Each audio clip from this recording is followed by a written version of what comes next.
흔히 동양의 역사 드라마나 옛 이야기를 접할 때면 우리는 삼천궁녀라는 단어를 심심치 않게 마주하게 됩니다. 황제 단 한 명을 위해 존재하는 3,000명의 여인들. 현대의 상식으로는 도저히 이해할 수 없는 이 거대한 숫자는 그저 과장된 전설이거나 권력자의 끝없는 탐욕이 만들어낸 비극적인 판타지처럼 들리기도 합니다. 하지만 오늘 밤 저는 여러분과 함께 이 숫자에 숨겨진 차가운 역사의 진실을 깊이 들여다보려 합니다. 질문을 하나 던져보겠습니다. 과연 한 명의 남자가 아무리 절대 권력을 쥐고 있다 한들 정말로 3,000명이나 되는 여성이 필요했을까요? 그리고 이 기막힌 시스템은 대체 언제, 어디서, 그리고 왜 시작된 것일까요? 이 질문에 대한 답을 찾기 위해 우리는 동양 권력의 요람이자 동아시아 전체의 통치 철학과 제도를 빚어낸 고대 중국으로 거슬러 올라가야 합니다. 시계바늘을 무려 3,000년 전 상나라와 주나라 시대로 돌려보겠습니다. 당시 사람들은 거대한 자연과 끊임없이 영토를 노리는 외부 부족의 위협 속에서 살아남아야만 했습니다. 초기 농경사회에서 가장 강력한 무기이자 국가의 근간이 되는 자원은 바로 사람 그 자체였습니다. 부족을 이끄는 군주에게 많은 자손이 있다는 것은 곧 그 국가의 생존력이 강하다는 것을 의미했습니다. 이때까지만 해도 우두머리가 여러 여성을 거느리는 것은 원시적인 생존 본능이자 국력을 과시하는 수단에 가까웠습니다. 그러나 역사의 수레바퀴가 굴러가며 흩어져 있던 촌락과 국가들이 거대한 제국으로 통일되기 시작하자 이야기는 전혀 다른 방향으로 흘러가게 됩니다. 진나라와 한나라 시대를 거치며 황제의 곁에 머무는 여인들의 존재는 단순한 다산의 상징을 넘어 고도로 계산되고 법제화된 국가 통치 제도로 변모하기 시작했습니다. 후궁이라는 거대한 행정 조직이 탄생한 것입니다. 이 지점에서 우리는 가장 거대한 역사적 오해 하나를 깨뜨려야 합니다. 우리는 흔히 거대한 궁궐과 수천, 수만 명에 달하는 궁녀들을 폭군의 광기, 어린 세욕과 쾌락의 결과물로 치부하곤 합니다. 하지만 역사의 이면을 가만히 들여다보면 이 제도는 오히려 동양의 권력 구조가 낳은 가장 차갑고 이성적인 통제 시스템이었습니다. 동양의 전제 군주제에서 천하를 다스리는 권력의 정당성은 사실상 오직 단 하나, 신성하고 순수한 혈통에서 나왔습니다. 워볼 혈통에서 나왔습니다. 워볼 혈통에서 나왔습니다. 이 황제의 피가 섞이거나 정통성에 아주 작은 의심이라도 생기는 순간 그것은 곧바로 거대한 제국을 피바람 부는 내전으로 몰아넣고 왕조를 붕괴시킬 수 있는 치명적인 전략적 위험 요소였습니다. 따라서 제국을 영속시키기 위해서는 황제의 씨앗을 안전하게 잉태하고 다른 어떤 외부의 불순물도 섞이지 않도록 완벽하게 격리된 거대한 통제 구역이 반드시 필요했습니다. 황제를 위해 수만 명의 여성을 높은 붉은 담장 안에 가두는 행위는 권력의 정점인 단 한 사람의 핏줄을 보호하기 위한 제국의 극단적인 방어 기제였습니다. 막대한 국가의 예산을 쏟아부어 구중궁궐을 지은 것은 그 안에서 매일 밤 화려한 향연을 즐기기 위함만은 아니었습니다. 그것은 외부의 남성, 즉 다른 유전자가 섞여 들어올 가능성을 원천적으로 차단하기 위한 거대한 요새의 건설이었습니다. 권력을 유지하고자 하는 지배층의 이익과 왕조 몰락에 대한 두려움이 교차하는 지점에서 평범한 인간의 기본적인 자유와 존엄성은 국가의 이름으로 철저히 희생되었습니다. 황궁은 그저 아리따운 여인들이 모여 춤과 노래를 즐기는 아름다운 온실이 아니었습니다. 그곳은 철저한 계급과 숨막히는 규율로 통제되는 제국의 핵심 기관이자 보이지 않는 피가 튀는 폐쇄적인 정치적 전쟁터였습니다. 화려한 가마를 타고 혹은 부모의 손에 이끌려 눈물을 머금고 굳게 닫히는 황궁의 무거운 문턱을 넘었던 수많은 소녀들. 그들은 자신들이 천하에서 가장 고귀한 남자의 품으로 향한다고 믿었을지도 모릅니다. 하지만 이 거대한 권력 시스템의 기원을 이해하고 나면 우리는 등골이 서늘해지는 진실과 마주하게 됩니다. 그 여인들은 한 남자의 화려한 침실로 들어간 것이 아니었습니다. 그들은 인류 역사상 가장 거대하고 무자비한, 오직 절대 권력자의 혈통을 걸러내고 통제하기 위해 만들어진 국가라는 차가운 기계 속으로 산채로 삼켜지고 있었던 것입니다. 이애니를 그렇다면 이 붉은 담장 안으로 빨려 들어간 소녀들의 진짜 삶은 과연 어떠했을까요? 화려한 비단 옷 속에 감춰진 그녀들의 일상은 우리가 상상하는 것보다 훨씬 더 기계적이고 잔혹했습니다. 거대한 제국의 심장부, 자금성이나 대명궁 같은 고대 궁궐의 평면도를 위에서 조감해 본 적이 있으십니까? 그 복잡하고 기하학적인 구조를 가만히 살펴보면 매우 묘하고도 섬뜩한 공통점을 하나 발견할 수 있습니다. 화려한 지붕을 이고 있는 수백 개의 정각들, 그리고 거미줄처럼 얽힌 미로 같은 통로들이 결국 가장 깊고 은밀한 단 하나의 구역을 겹겹이 에워싸며 보호하고 있다는 사실입니다. 그 삼엄한 중심부가 바로 황제의 여인들이 머무는 붉은 담장 안의 세계, 후궁입니다. 왜 동양의 거대한 제국을 설계한 권력자들은 이토록 기형적일 만큼 거대하고 폐쇄적인 공간을 오직 여성들을 가두고 관리하는데 할애했을까요? 그 해답은 권력자의 개인적인 탐욕이 아니라 무자비할 정도로 이성적인 혈통에 지정하게 숨어 있습니다. 고대부터 수천 년 동안 동양의 제국들은 항상 영토 확장의 야망과 내부 분열의 공포 사이에서 아슬아슬한 줄타기를 해왔습니다. 북쪽의 척박한 땅에서 호시탐탐 중원을 노리는 기마 민족들, 남쪽의 거친 이민족들, 그리고 언제든 반란의 깃발을 치켜들 준비가 되어 있는 지방의 거대한 귀족 세력들까지, 이 모든 거대한 위협을 억누르고 수천만 명의 백성을 단일한 질서 아래 묶어두는 유일하고도 절대적인 명분은 바로 천명, 즉 하늘이 내린 황제의 순수한 핏줄이었습니다. 권력의 정당성이 오로지 핏줄 하나에서 나오는 사회. 만약 이 핏줄에 대한 믿음이 흔들린다면 어떻게 될까요? 만약 겹겹의 호위를 뚫고 후궁 깊숙한 곳에 다른 남성의 씨앗이 몰래 들어와 그 불순한 피를 물려받은 아이가 황위를 잇게 된다면 어떤 일이 벌어질까요? 그것은 궁정 내부의 단순한 치정극이나 가십거리가 아닙니다. 정통성을 잃은 황좌는 즉시 사방의 굶주린 이릿대와 같은 제후들에게 반역의 명분을 쥐어주게 됩니다. 이는 수백만 명의 목숨이 오가는 참혹한 내전이 발발하고 거대한 제국이 하루아침에 붕괴하는 가장 치명적인 전략적 재앙을 의미했습니다. 세그리투 대항해, 당과 이트 대항해, 이트 세그리 이트. 그렇기에 제국의 안보를 책임지는 관료들과 통치자들의 입장에서 후궁은 낭만적인 사랑이 피어나는 은밀한 밀실 따위가 될 수 없었습니다. 그곳은 제국의 명운을 걸고 외부의 유전자를 철저히 그리고 완벽하게 차단해야만 하는 인류 역사상 가장 극단적이고 거대한 유전자 방어 요새여야만 했던 것입니다.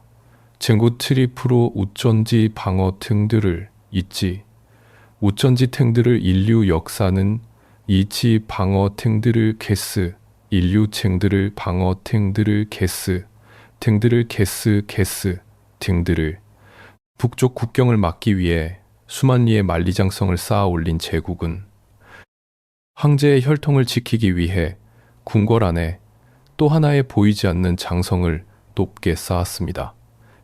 이 요새를 통과할 수 있는 온전한 생식 능력을 가진 남성은 천하를 통틀어 오직 황제 단 한 사람뿐이었습니다. 수만 명에 달하는 여성들을 보살피고 통제하기 위해 막대한 육체적 노동력이 필요했음에도 불구하고 제국은 건장한 남성 대신 스스로의 생식 능력을 거세당한 환관이라는 기형적인 계급을 대량으로 만들어내면서까지 이 철통 같은 방어선을 유지했습니다. 오직 단 한 사람의 씨앗을 보호하기 위해 다른 수많은 인간의 자연스러운 본성을 국가의 이름으로 잔혹하게 개조하고 훼손해 버린 것입니다. 정의를 이국 PB에 TB, 다른 DB에, 다른 DB에, DB에, 다른 DB에, 철저한 통제와 격리, 철저한 통제와 격리. 이것이 바로 3000궁녀라는 숫자가 만들어진 진짜 이유입니다. 이것이 바로 그런데 이 완벽하고도 차가운 혈통 정제 시스템이 아무런 오류 없이 톱니바퀴처럼 돌아가기 위해서는 필수 불가결한 조건이 하나 더 필요했습니다. 바로 그 거대한 시스템 안으로 들어온 수많은 여성들이 개별적인 감정과 자아를 가진 인간이 아니라 거대한 기계의 완벽한 부품으로 기능해야 한다는 잔인한 전제였습니다. 궁궐의 무거운 문턱을 넘는 순간 고향 마을에서 불리던 소녀들의 따뜻한 이름은 문서상에서 완전히 지워집니다. 그들은 오직 품계와 서열을 나타내는 건조한 칭호, 혹은 어느 전각에 속한 몇 번째 궁녀라는 수량화된 기호로 철저히 분류되었습니다. 기계의 부품에게는 감정이 허락되지 않습니다. 슬픔도, 외로움도, 고향에 두고 온 가족에 대한 그리움도 이 차가운 요새 안에서는 모두 불필요한 불순물에 불과했습니다. 그들은 살아 숨쉬는 생명체라기보다는 언제든 다른 이로 교체될 수 있는 황제의 핏줄을 이어가거나 그 핏줄을 지키는 시스템을 유지하기 위한 철저한 도구로 전락해버렸습니다. 권력이라는 이름의 괴물은 자신의 영속을 위해 이토록 지독하게 인간의 존엄을 지워나갔습니다. 그렇다면 이 완벽한 통제구역, 자신의 이름조차 잊어버린 채 거대한 기계의 부속품으로 살아가야 했던 수만 명의 그림자들은 이 숨막히는 공간에서 대체 어떤 방식으로 매일의 삶을 버텨냈을까요? 희망조차 허락되지 않은 절망의 붉은 담장 안에서 그들은 어떻게 무자비한 규율을 견디며 자신들의 숨결을 이어갔을까요? 거대한 권력의 장기말이 되어버린 그녀들의 일상 속으로 들어가 보면 피 튀기는 전장의 군인들조차 상상하지 못할 소리 없는 전쟁이 벌어지고 있었습니다. 황궁의 거대한 붉은 문이 닫히고 나면 그 안에는 우리가 상상하는 화려한 연회 대신 숨막히는 침묵과 거대한 피라미드 구조의 군대식 조직이 기다리고 있었습니다. 궁녀라는 이름으로 뭉뚱그려 부르지만 그 안의 계급은 바깥 세상의 관료제보다 훨씬 더 조밀하고 가혹하게 나뉘어 있었습니다. 밑바닥에는 매일 밤낮으로 수천 벌의 옷을 빨아야 하는 세탁 담당 궁녀들. 언 손을 호호 불며 차가운 우물물을 길어 나르는 궁인들. 그리고 끝없는 정각의 바닥을 무릎 꿇고 쓸고 닦아야 하는 가장 낮은 등급의 여인들이 있었습니다.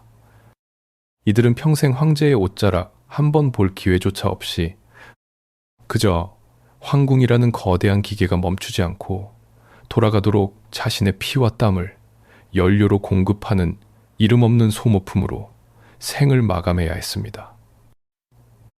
반면 그 피라미드의 꼭대기에는 화려한 비단 옷을 입고 권력을 휘두르며 황제의 곁을 지근거리에서 보좌하는 소수의 상위 계급인 여관들이 자리 잡고 있었습니다.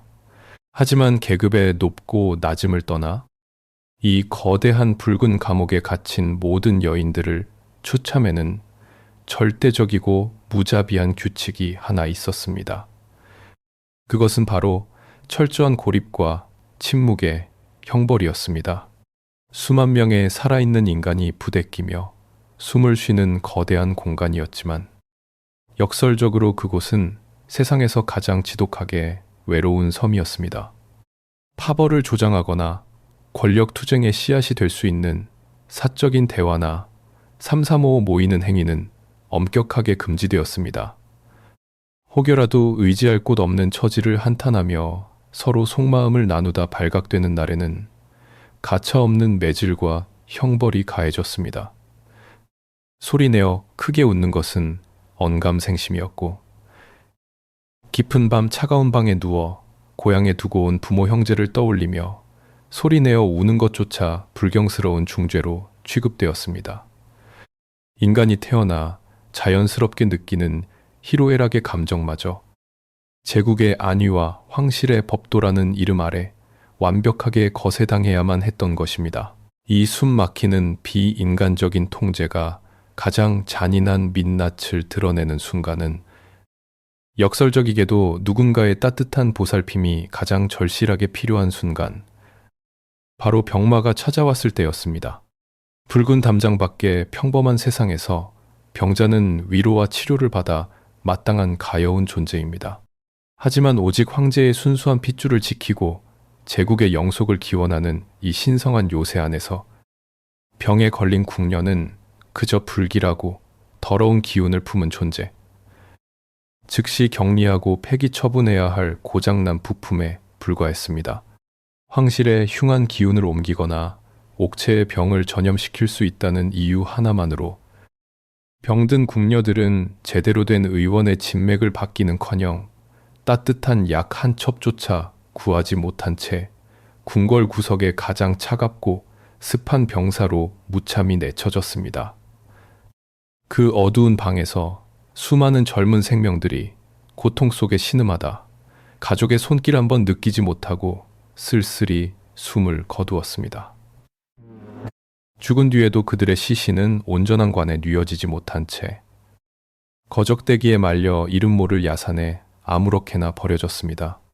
아픈 것조차 결코 용서받지 못하는 치명적인 죄악이 되는 공간, 철저히 지워진 이름과 빼앗긴 목소리만이 맴도는 곳, 그것이 바로 붉은 담장 안에 진실된 풍경이었습니다.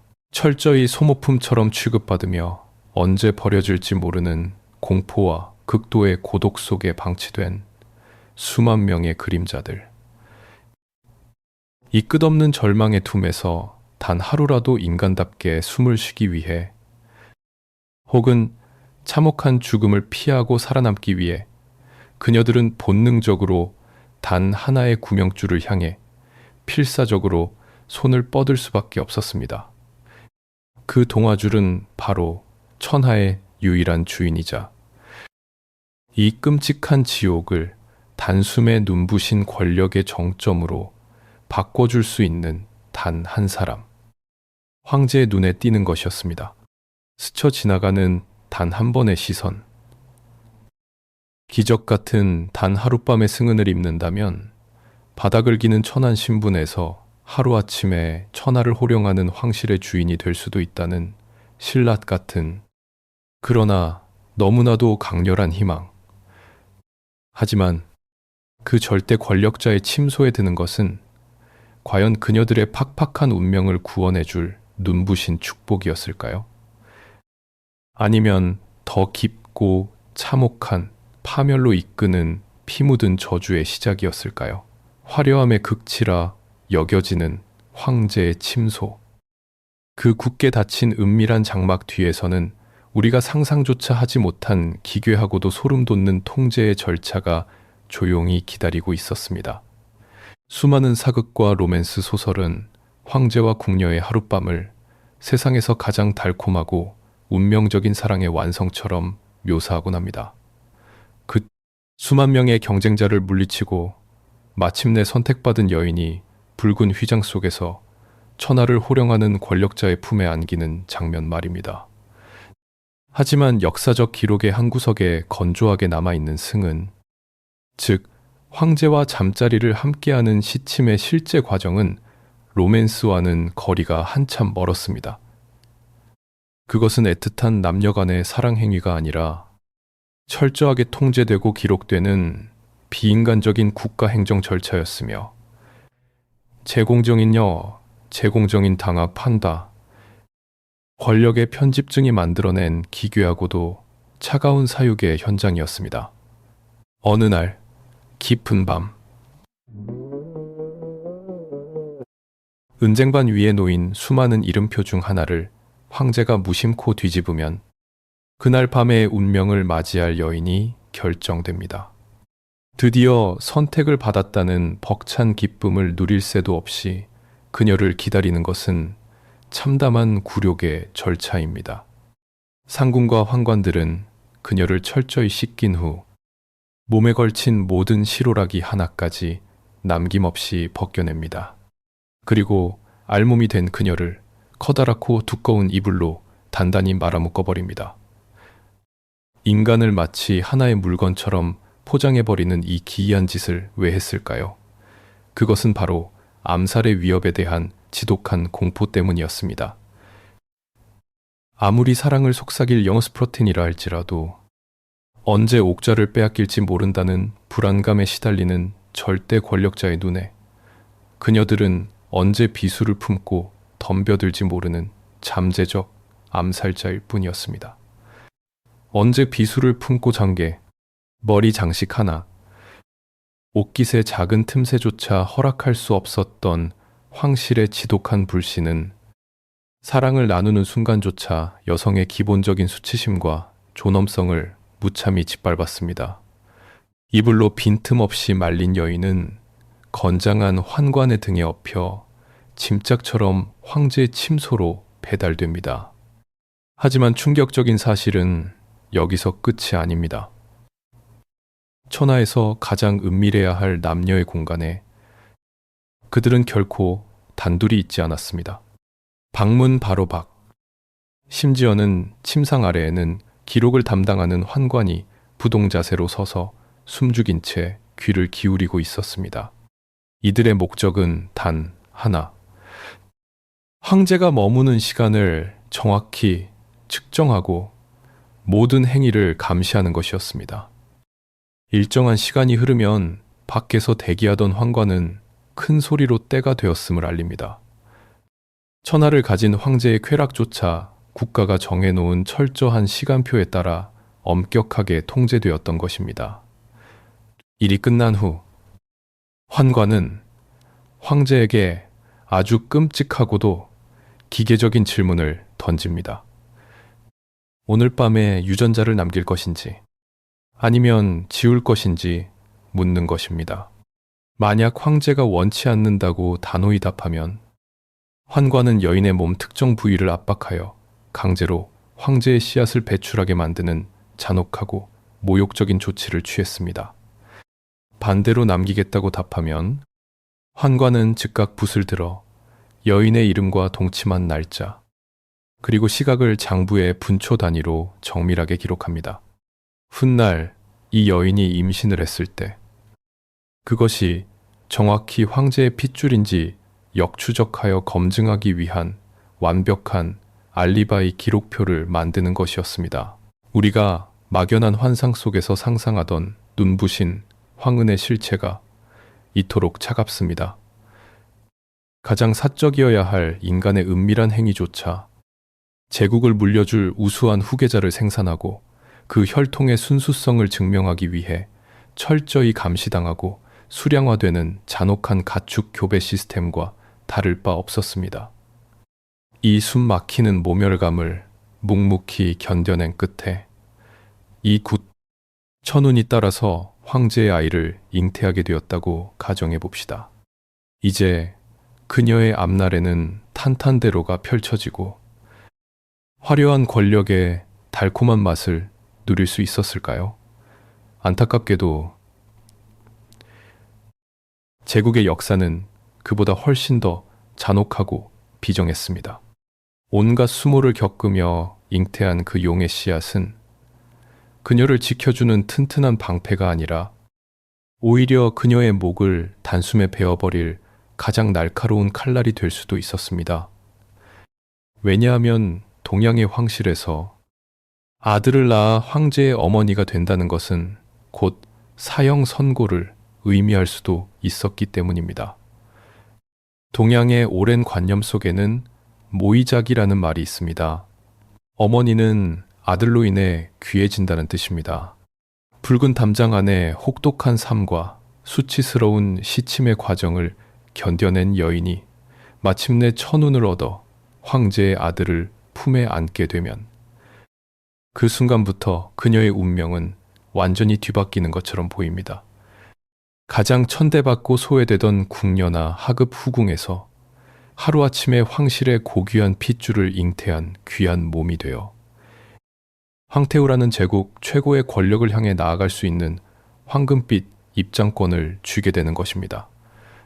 그녀들은 자신의 배를 아파 낳은 이 작은 생명이 훗날 수많은 경쟁자들을 물리치고 황좌에 오르기만 한다면 자신들을 그 길고 끔찍했던 굴욕과 공포의 시간에서 영원히 구원해줄 유일한 희망의 빛이라고 굳게 믿었습니다. 하지만 이 무자비하고 차가운 권력의 생태계는 약자들에게 허락된 그 마지막 희망의 빛마저 가장 잔혹한 방식으로 짓밟아 버렸습니다.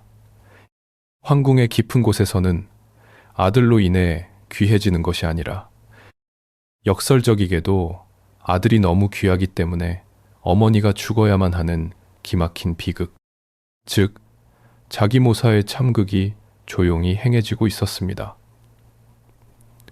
냉하님, 아들이 다음 때의 천하를 다스릴 황제로 선택받았는데 그 영광스러운 순간에 어머니를 죽인다니.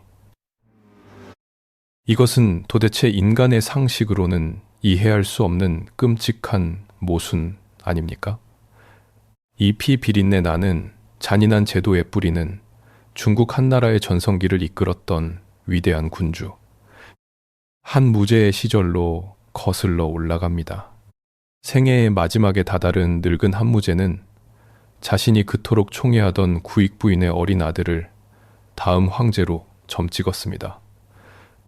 그런데 황태자를 책봉하는 그 기쁘고 영광스러운 자리에서 그는 돌연 구익 부인에게 죽음을 내리고 맙니다.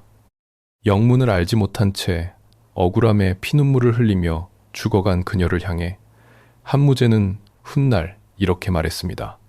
어린 황제가 옥좌에 오르는데 그 생모가 젊고 아름다우면 어머니의 가문인 외척 세력이 반드시 득세하여 조정을 어지럽히고 결국 제국을 멸망의 길로 이끌 것이라는 이유였습니다.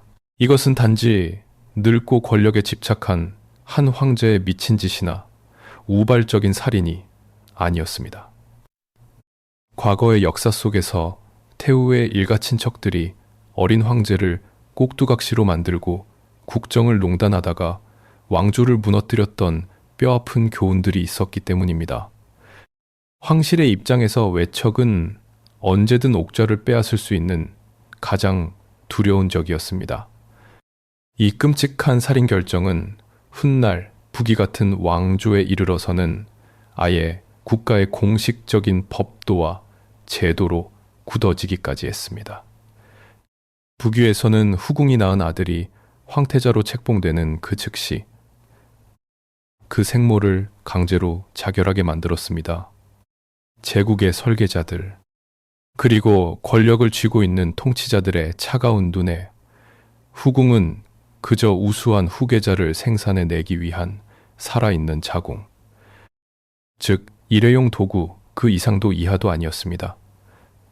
황제의 씨앗을 무사히 잉태하고 훌륭한 결과물을 낳고 나면 그 숭고한 목적을 다한 그릇은 혹시라도 권력을 탐할 수 있는 잠재적인 국가 안보의 위협 요소로 전락해 버리는 것입니다.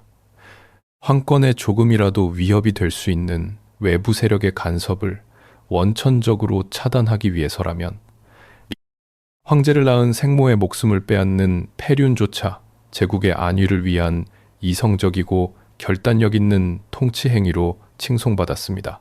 한이를 그리 또 이를 누절하며 한 이를 제국에도 객고 이를 간도 이를 가장 치열한 여인들의 암투와 생존 투쟁 끝에 얻어낸 최고의 성공이 가장 빨리 자신의 목을 조르는 사형 선고가 되어버리는 이 완벽하고도 지독한 모순.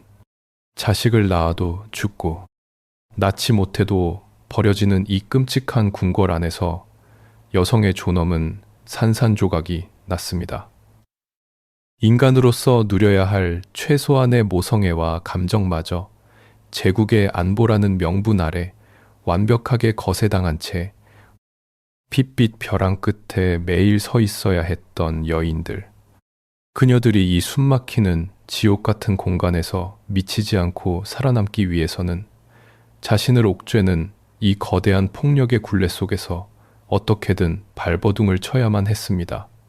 수많은 모함과 피비린내 나는 투쟁 속에서 기적적으로 살아남은 자들은 이 황제가 점차 늙어가고 병상의 누움에 따라 마침내 자신들에게도 끔찍한 암투를 벗어난 평화로운 노후가 찾아올 것이라 착각하며 안도했을지도 모릅니다. 그러나 그녀들은 미처 알지 못했습니다. 이 붉은 담장 안에는 평화란 애초에 존재하지 않았으며 모든 음모를 이겨낸 생존자들을 위해 지금까지 겪은 모든 고통을 비웃을 만큼 훨씬 더 거대하고 기괴한 악몽이 긴 통로 끝에서 서서히 입을 벌리고 기다리고 있다는 사실을 말입니다. 이 철저하게 폐쇄된 붉은 담장 안의 생태계에는 여성들만 갇혀 있었던 것이 아닙니다. 황궁의 깊고 어두운 그늘 속에는 궁녀들과 함께 숨을 죽인 채 거대한 제국의 톱니바퀴를 돌리는 또 다른 기형적인 그림자들이 존재했습니다. 바로 스스로 남성을 거세당한 채 황궁의 모든 실무를 담당했던 환관들입니다.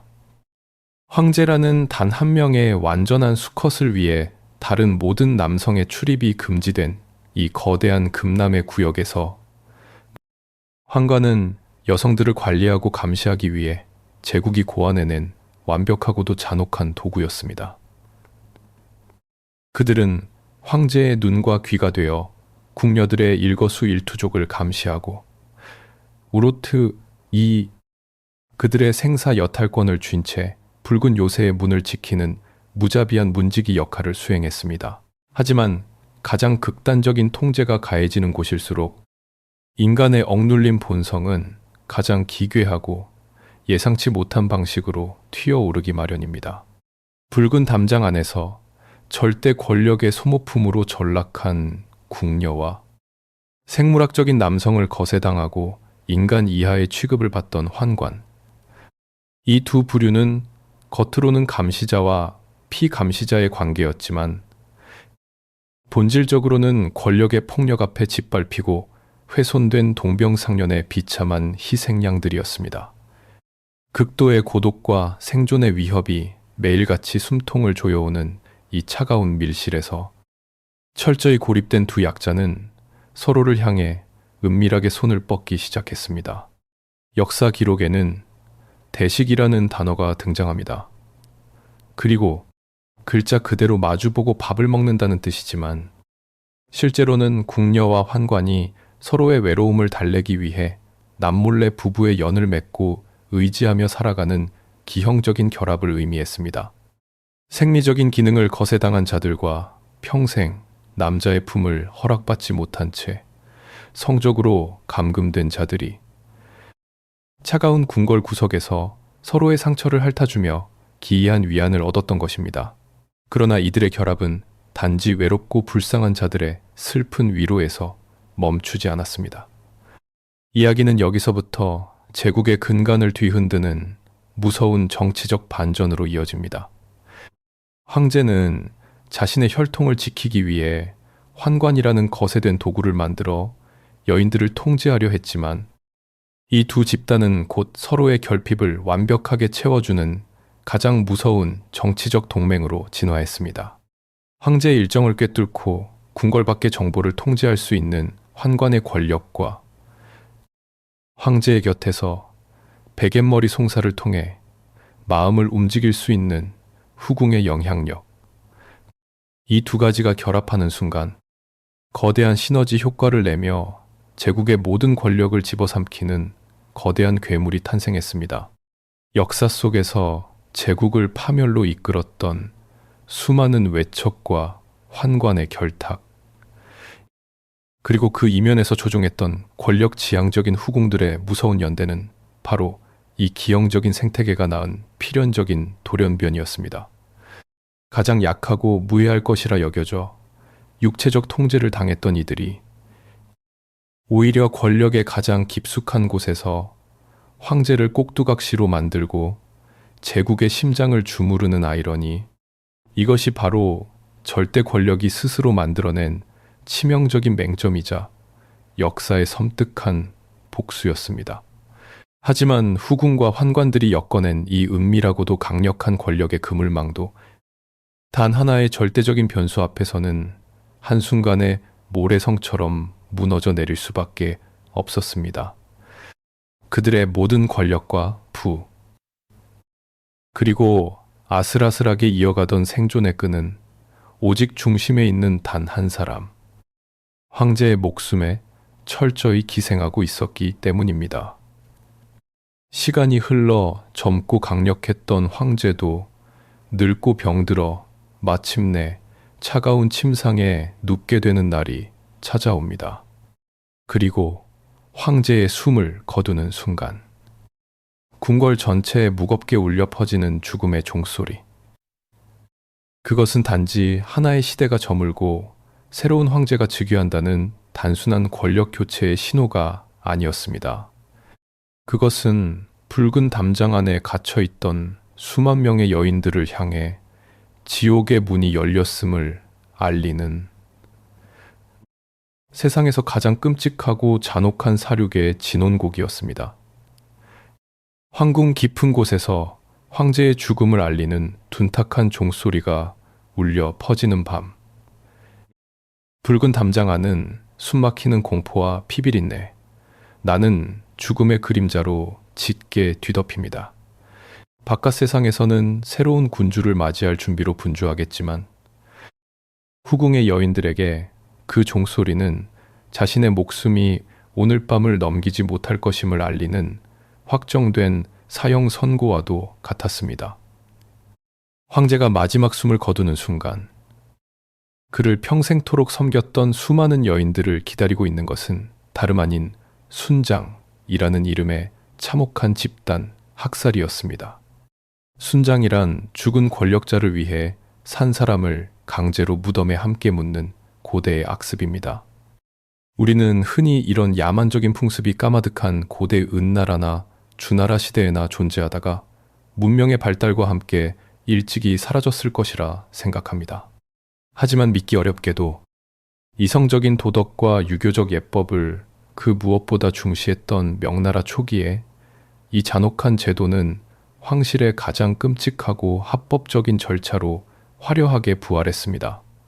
새로운 황제가 즉위하고 선대 황제의 장례 절차가 공식적으로 선포되고 나면 죽음의 사자인 환관들이 피투성이가 될 운명을 담은 명령서와 함께 후궁의 거처로 들이닥칩니다.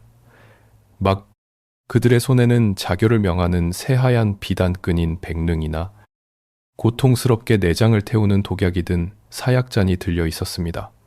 황제의 아이를 낳지 못한 여인들, 황제의 눈길 한번 제대로 받아보지 못한 채 구석진 전각에서 유령처럼 살아온 젊은 궁녀들은 예외 없이 무조건 죽음의 명단에 올랐습니다. 평온했던 전각은 순식간에 아수라장으로 변합니다. 방 안은 살려달라고 애원하는 여인들의 처절한 비명과 통곡 소리로 가득 찼고, 제발 목숨만은 살려달라며 바닥에 이마를 뚫는 소리가 끊이지 않았습니다. 하지만 권력의 기계적인 집행관들에게 자비란 존재하지 않았습니다. 공포에 질려 스스로 목을 매지 못하고 주저앉은 여인들에게는 건장한 환관들이 달려들어 강제로 목에 올가미를 씌우고 숨통을 끊어놓았습니다. 작은 방 안에서 허공에 매달린 수십 구의 시신들, 고향에 있는 부모를 부르짖으며 발버둥치다 혀를 길게 빼물고 죽어간 여인들 위로 국가는 저승에서도 황제를 지극정성으로 모시라는 기막힌 충성의 명분을 비단처럼 덮어씌웠습니다. 이것은 단순한 시대적 비극이나 장례 절차가 아닙니다.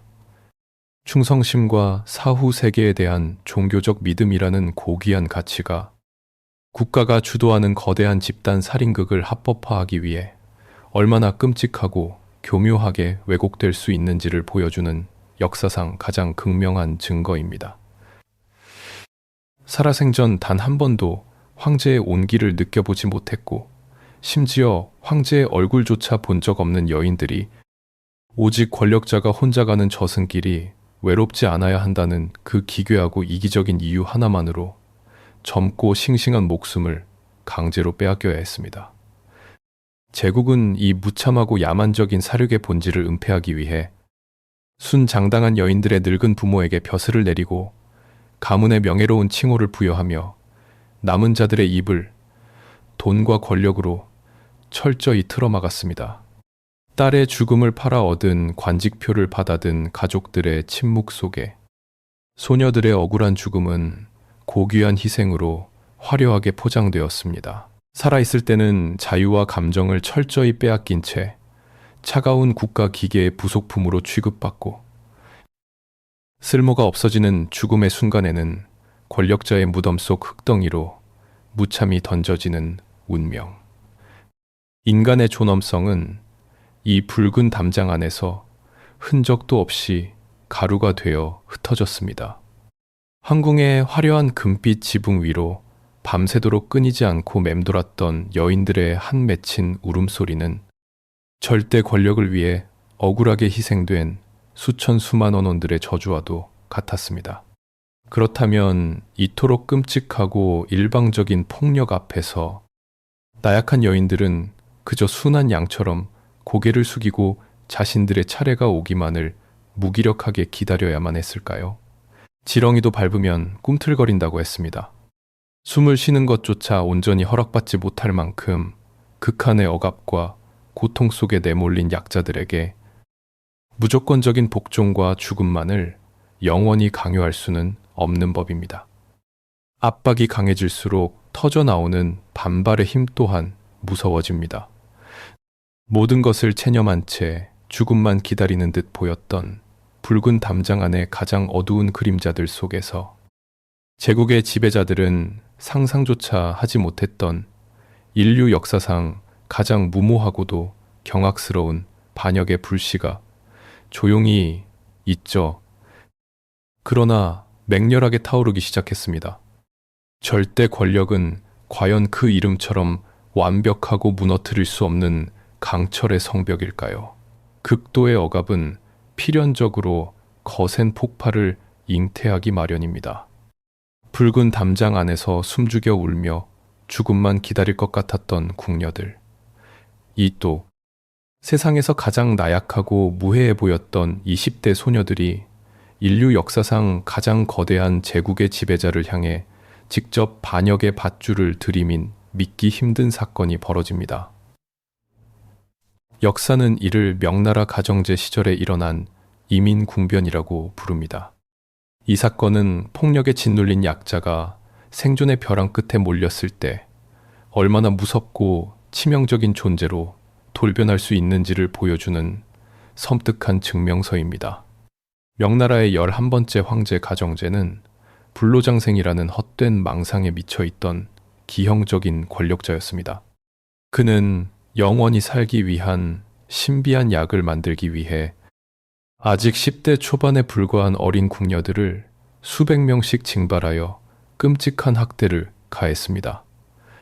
순수한 정기를 모아야 한다며 소녀들에게 제대로 된 음식을 주지 않은 채 매일 뽕잎만 먹였고 새벽마다 매서운 추위 속에서 나뭇잎에 맺힌 이슬을 모으도록 강요했습니다.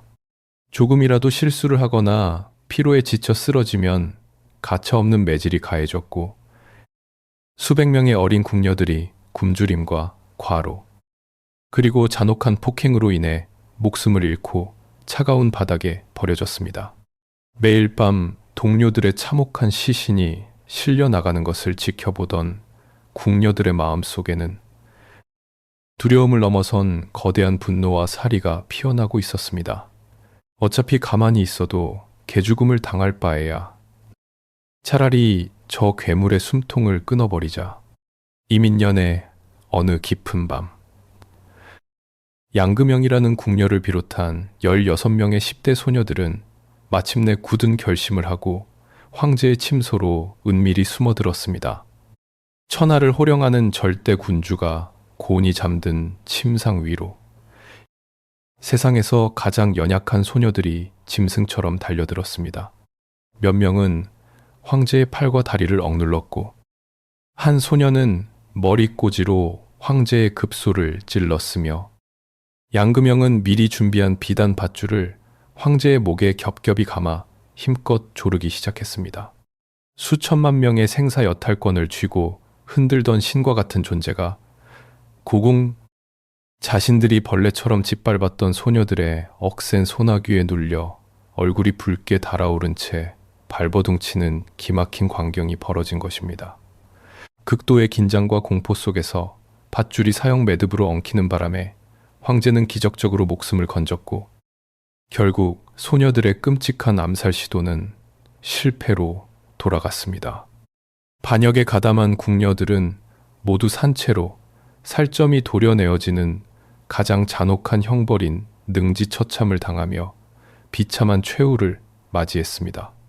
하지만 이 사건이 제국의 심장부에 남긴 정신적 충격은 황제의 목에 남은 깊은 밧줄 자국만큼이나 선명하고 치명적이었습니다. 천하의 주인이 가장 안전해야 할 자신의 침실에서 가장 나약하다고 여겼던 노예들의 손에 쥐어뜯기며 죽음의 문턱까지 끌려갔다는 사실은 황권의 절대적 신성함을 산산조각 내버렸습니다. 가정제는 이 사건 이후 평생토록 암살의 공포에 시달리며 단 하루도 그 궁궐에서 편히 잠들지 못했습니다. 비록 물리적인 힘으로 황제를 시해하려던 어린 궁녀들의 처절한 반란은 처참한 실패로 끝이 났지만 이것은 거대한 역사의 물결 속에서 붉은 담장이 품고 있던 수많은 시한폭탄 중 단지 하나가 요란하게 터진 것에 불과했습니다. 이 10대 소녀들은 비단 밧줄로 단 한 명의 황제를 죽이려다 실패했지만 기나긴 역사 속에서 역설적이게도 이 거대하고 화려한 후궁 시스템 자체는 황제 한 명이 아니라 제국 전체의 숨통을 아주 조용하고 정교한 방식으로 서서히 조여가고 있었습니다. 에비엔, 과연 완벽한 권력을 지키기 위해 고안된 이 철통 같은 요새는 대체 어떤 방식으로 자신들이 그토록 지키고자 했던 거대한 왕조들을 내부로부터 무너뜨리고 있었던 것일까요? 궁녀들이 휘두른 밧줄은 실패로 돌아갔지만 제국을 진정으로 무너뜨린 것은 그처럼 눈에 보이는 폭력적인 반란이 아니었습니다. 동양의 제국들이 그토록 지키고자 했던 권력의 심장부. 후궁은 그 자체로 거대한 모순을 품고 있는 시한폭탄이었습니다. 황제의 순수한 핏줄을 보존하고 왕조의 영속을 보장하기 위해 설계된 이 거대하고 완벽한 시스템은 역설적이게도 시간이 흐를수록 제국의 기둥을 안에서부터 갉아먹는 가장 치명적인 독약으로 변해갔습니다. 가장 먼저 제국의 숨통을 조인 것은 상상을 초월하는 천문학적인 유지 비용이었습니다. 수만 명에 달하는 궁녀와 환관을 그저 먹이고 입히는 것만이 문제가 아니었습니다. 포, 스로, 건던 큐, 게이만, 이,